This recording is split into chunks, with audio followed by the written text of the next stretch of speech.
नमस्कार. गौरीपूजा सिस्टर चॅनलमध्ये सर्वांचे मनापासून स्वागत. आज ना देवशयनी एकादशी, कार्तिक एकादशी आहे ना मोठी.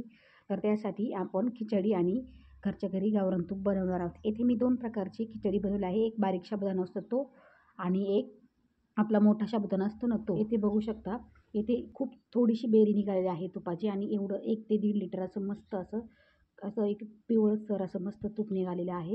येथे मी रात्री साबुदाणा भिजू घातला होता. 2 प्रकारचा साबुदाणा भिजवलेला आहे मी मुलांसाठी. एक बारीक असतो तो आणि एक मोठा असतो तो. रात्रभर भिजवला आणि इथे बटाटे उकडण्यासाठी ठेवलेले आहे आणि बटाटे उकडून देखील झालेले आहे.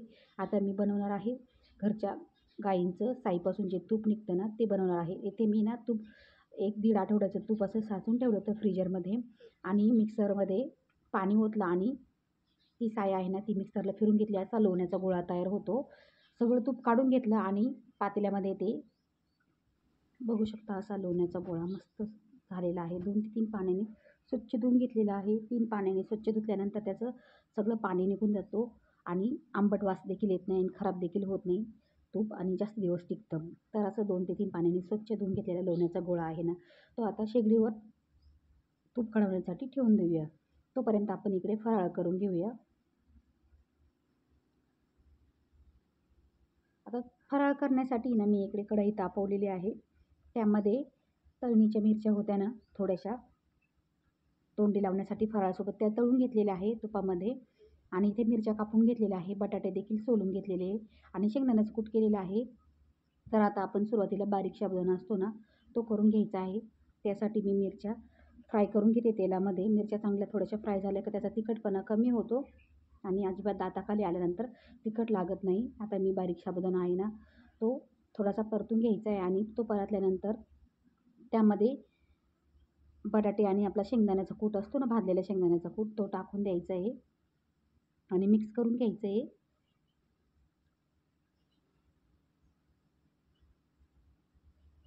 शेंगदाणे चांगले मिक्स करून घेतले की खिचडीमध्ये मग नंतर आपण बटाटे कुस्करून घेतलेले ना ते टाकून द्यायचे त्याच्यामध्ये. आणि ही खिचडी ना मी पहिल्यांदाच बनवली होती, पण मुलांना काही एवढी आवडली नाही. त्यामुळे ना आता आम्ही मोठ्या साबुदाण्याचीच खिचडी करत जाणार आहे. ही पहिल्यांदाच केली होती मी. म्हटलं बघू एकदा ट्राय करून कशी लागते ती. तर आता खिचडी होत आहे ना, तर वाफवून देऊया खिचडी आपली आणि तूप किती झाले ते बघूया. आणि तूप काढवण्यासाठी मी लोणं वितळल्यानंतर लोण्याचा गोळा त्यामध्ये टाकलं, थोडंसं खडा मीठ टाकलं होतं आणि तुळशीची पानं टाकली होती. त्यामुळे आपल्या तुपाला खूप छान असा सुगंध येतो. आणि आता आपलं तूप होत आलेलं आहे ना, तर शेगडी कमी करायची आहे आणि कमी गॅसवरच आपलं तूप काढून घ्यायचं आहे. आता तूप होत आलेलं आहे. 5-10 मिनटात तूप होईल. तोपर्यंत आपली इकडे खिचडी देखील परतलेली होती आणि मुलांनी फस्त देखील केली होती. त्यांना खिचडी खूप आवडते. आता एवढीशी राहिलेली आहे ना आणि दोन्ही कामं सोबत चालली होती माझी. इकडे लाईटीची शेगडी आहे आणि त्यावर तूप देखील कढवायचं काम चालू होतं. आता तूपसुद्धा होत आलेलं आहे आपलं. अजून थोडा वेळ ठेवून देऊ. बघू शकता अशा पद्धतीने तूप झालेलं आहे आणि अशाच पद्धतीने तूप करत जा, खूप छान होते. आणि इकडे आपण आता तूप आहे ना एका डब्यामध्ये गाळून घेऊया. तूप झाल्यानंतर अशी बेरी थोडीशी चॉकलेटी रंगावर आली की मग असं आपलं तूप झालं म्हणून समजायचं. आणि एकदम थोडीशी अशी बेरी निघली ती आणि तूप आहे ना असं कपाने गाळून घेतलं मी डब्यामध्ये. स्वच्छ डबा धुवून घेतला म्हणजे जास्त दिवस टिकतं ते.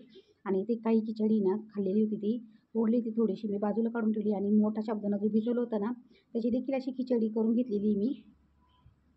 आणि इथे तूप काढवायचं म्हटलं की खूप सारे भांड्यांचा पसारा होतो, तेलकट होतात ना.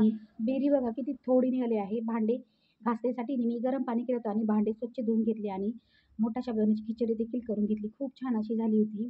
तर कसा वाटला आजचा व्हिडिओ आणि तूप कसे झाले हे नक्की सांगा.